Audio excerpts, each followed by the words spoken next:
Telangana Warangal east के रुकन assembly N Narendra ने मुजाहिद आज़ादी सुभाष चंद्र बोस की जयंती के मौके पर सुभाष चंद्र बोस के मुजस्समे पर गुलहाए अकीदत पेश करते हुए खराज पेश किया।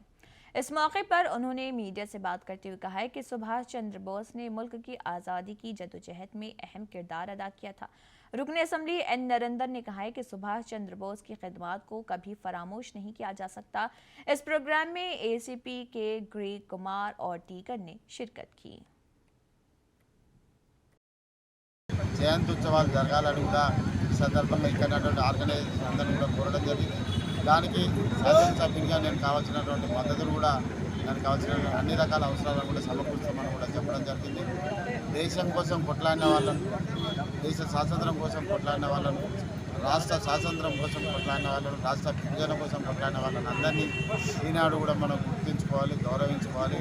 అది మన బాధ్యత. ఈరోజు దేశ స్వాతంత్రం వచ్చిందంటే ఖచ్చితంగా మనకు ఈరోజు దేశం అభివృద్ధి దిశగా చేసుకోవడానికి కానీ మనకు స్వాతంత్రం రావడానికి కానీ అవకాశం కల్పించిన వాళ్ళు